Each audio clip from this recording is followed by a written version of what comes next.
Welcome to another Ark survival guide. Today we are going to teach you all about cryopods. Now, cryopods are one of the most helpful and overpowered items in all of Ark. Cryopods used to be an extinction-only item, but thanks to a recent update, anyone can get cryopods on any map now as long as you have the latest version of Ark. And if you didn't know about cryopods, you are going to want to know everything there is to know about them because they are amazing. We're actually going to show you some brand new techniques that will let you get them very easily. Now, cryopods are a lot like Pokeballs, but legally different. They can allow you to store your dinosaurs inside these little cryopods and then release them anywhere you want. It basically turns your dino into an item, and there are so many amazing applications for cryopods. So we're going to teach you some really cool tricks and techniques. For example, let's say you have an evil lair and all you ever wanted was a flippin' laser shark in your swimming pool. Well, thanks to cryopods, you can make that dream come true. Now, this all-encompassing guide is going to teach you not only how to make cryopods the traditional way, but some of the new ways that have been unlocked with recent updates that allow you to make cryopods much more easily. We are also going to teach you how to store dinosaurs using cryopods, and we'll teach you some techniques not a lot of people know about to get you much more life out of your cryopods, and of course how to recharge them using cryofridges. We're also going to teach you about some of the limitations of cryopods, and we'll answer some questions about cryopods that I've never seen discussed anywhere else. And if you watch this video until the very end, I'll show you some amazing techniques that you can use to get resources really effectively anywhere on the map using cryopods. So be sure to watch this whole guide to cryopods in Ark because it is packed with tons of useful information that will help you out so much in your Ark adventures. Quick disclaimer, this video is not intended for kids and Ark is rated teen. If you like this video, please give it a thumbs up and be sure to subscribe to this channel and ring the bell for all notifications because you won't want to miss the next video or live stream. Now let's get started.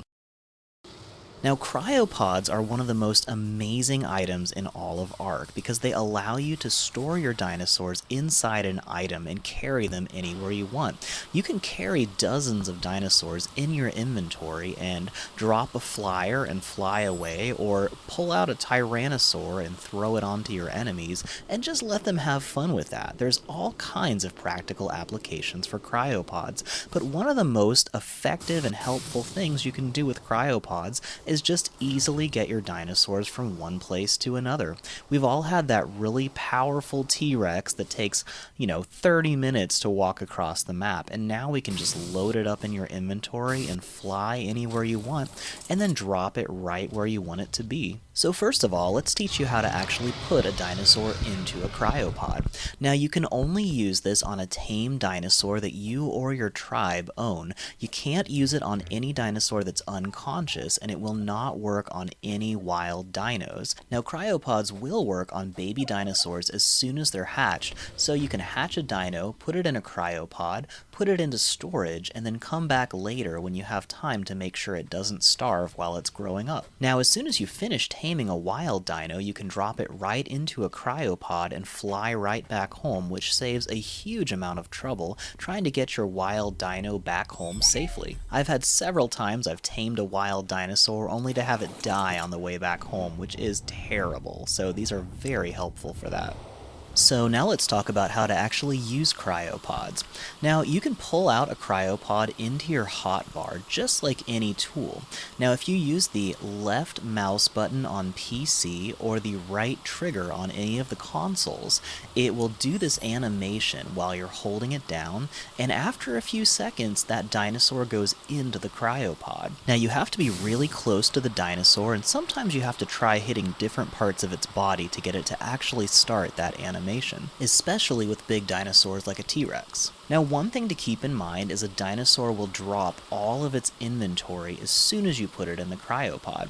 And now you can see that little DNA helix on it, and where the cryopod is in my inventory now has the picture of the T-Rex, and you can see all of his stats and his name, which is a great thing to name your dinos when you're cryopodding them, because you might be storing dozens of them, and that makes it really easy to spot the right dinosaur. Now, when you're ready to take out your dinosaur, just select the cryopod again and use that same left mouse button or right trigger, and that will throw out the cryopod, and your dinosaur will pop out and be ready to battle your opponents. You also need to yell out really loud, "Go Tyrannosaur!" or whatever it is. Use beam attack! At least that's what you should do if you want to be the very best Ark player, like no one ever was. Now you may notice a number on the bottom right hand side of my screen ticking down from 300, and that is the cryo cooldown debuff. Every time you use a cryopod you get that debuff, and even though we can continue to put dinosaurs into cryopods all we want, if we throw a dino out of a cryopod during that debuff, it comes out unconscious and has cryo sickness. Now it takes 10 times as much damage if it's got cryo sickness, and it will not go back into a cryopod until it wakes up, and it's going to stay unconscious until its torpidity runs down to 0. Now you can get it to wake up a lot faster if you load up its inventory with stimulants and make it eat all of them, but it's still going to be down for a while, so be really careful with that cryo sickness. Also, every time you unload a dino from a cryopod, that number will reset back to 300. Also, I learn something new every day, and apparently if you walk up to a T-Rex while it's unconscious, you can still make it roar, so apparently it suffers from night terrors. I don't know, but that was just a fun fact I learned while making this guide. Now we'll go over some of the rules and limitations of cryopods in a second, but first let's show you how to get your own cryopods.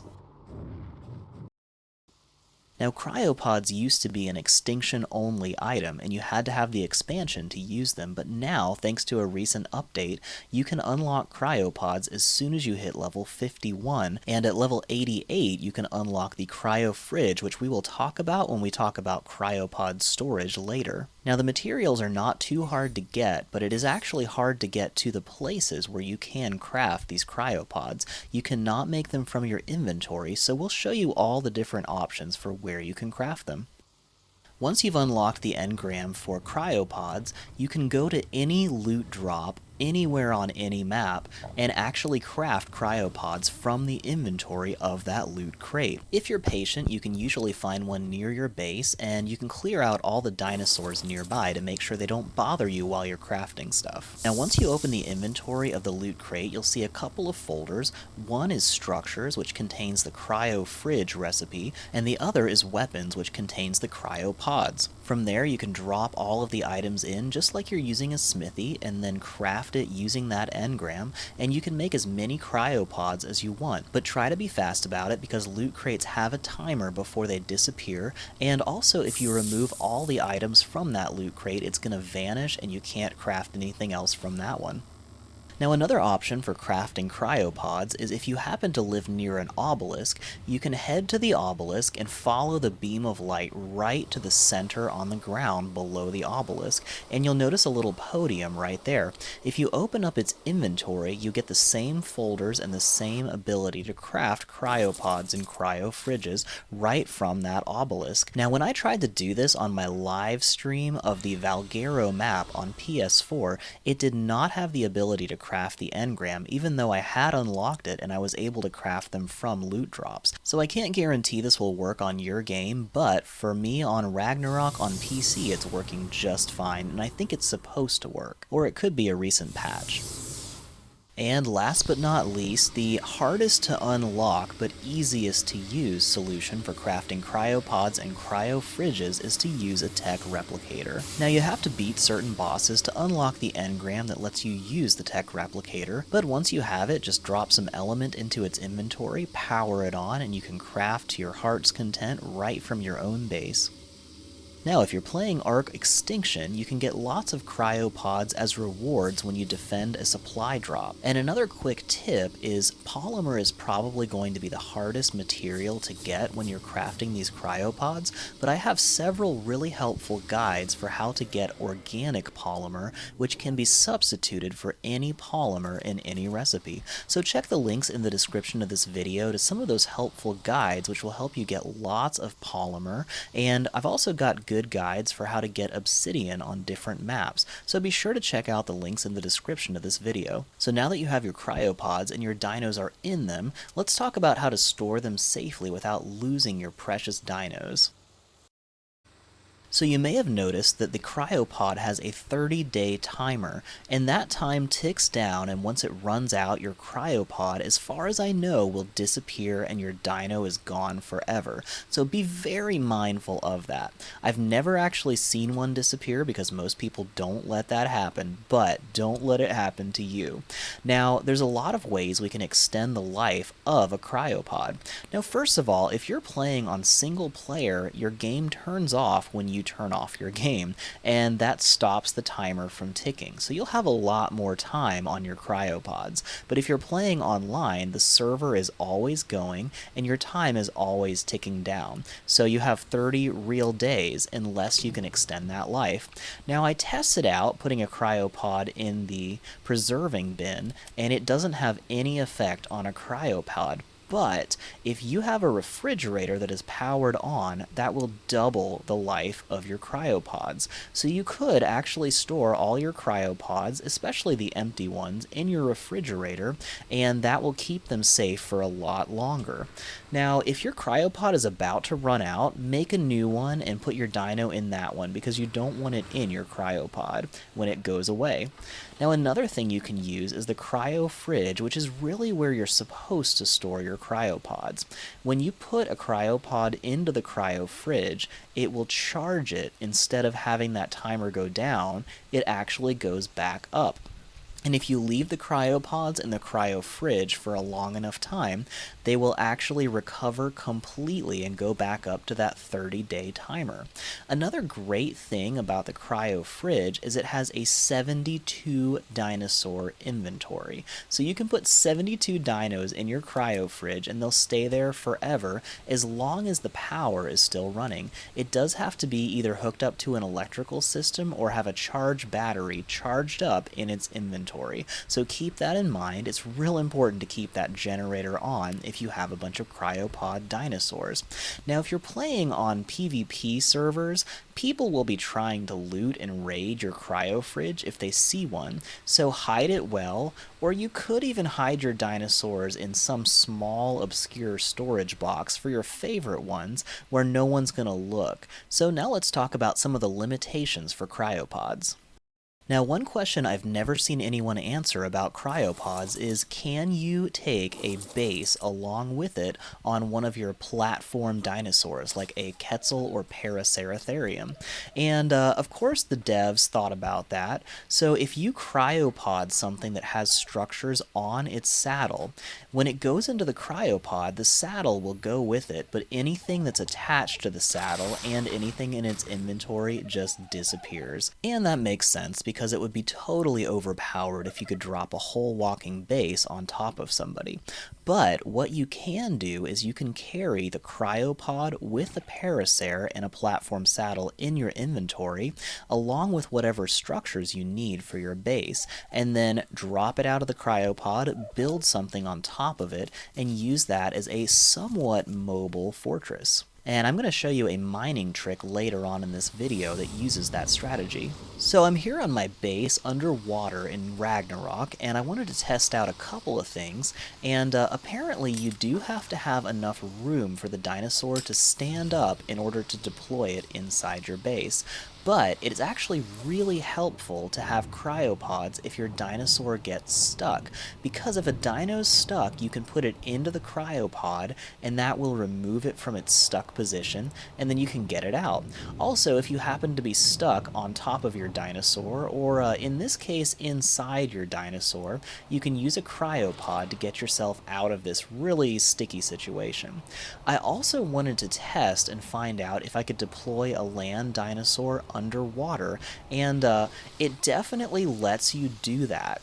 The downside is, if you deploy a dino underwater and it has cryo sickness, it's going to be unconscious on the bottom of the ocean, and since it's a land dino, it breathes air, so this guy is pretty much toast. So remember that when you're playing with cryopods underwater.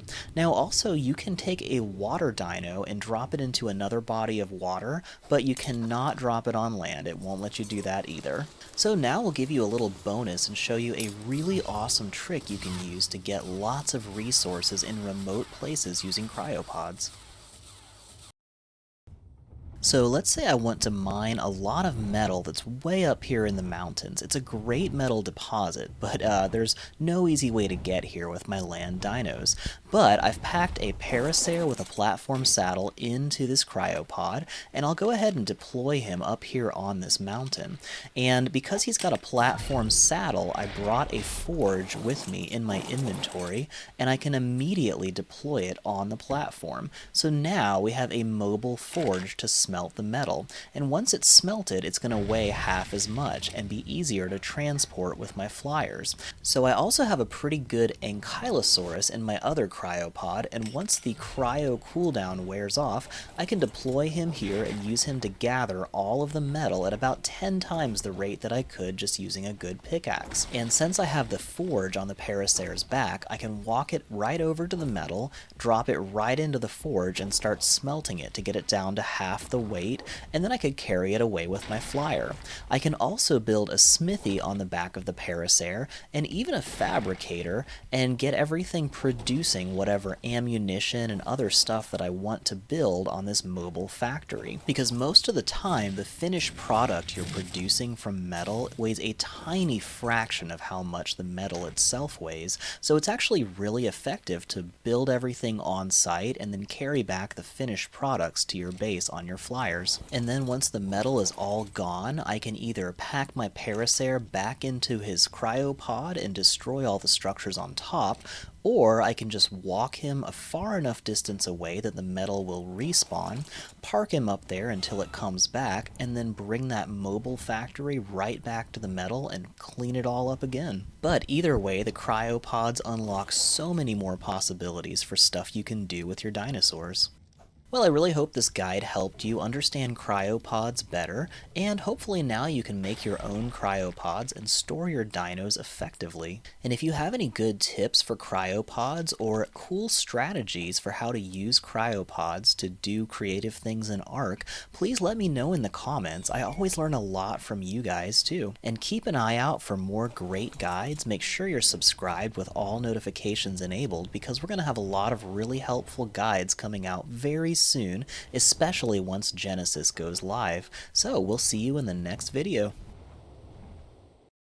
Thank you so much for watching this video from the Ark Survival Guide. If you enjoyed it or found it helpful, please give it a thumbs up and share it on social media. That helps us so much. Be sure to subscribe to this channel and ring the bell to enable all notifications, because we have lots of awesome new Ark videos and live streams coming soon, and you won't want to miss any of them. You can do so many awesome things in Ark, but it is really hard to figure out on your own. Check out the links at the end of this video to browse our huge library of fun, clean, and helpful Ark guides, tips, tricks, live streams, and Let's Plays. If you would like to earn awesome rewards while supporting this channel, click the join button or link next to the subscribe button to learn more about our new channel memberships. You can also join our awesome Discord community at the link in the description of this video or on top of the channel homepage. And if you want to see my wife and I play lots of other fun video games together, visit our other YouTube channel, the Console Co-op Couple, using the link in the video description or in the channel homepage. And now I want to give a shout out to some of the biggest supporters of this channel. A special thank you to our biggest supporters, Sabo0283,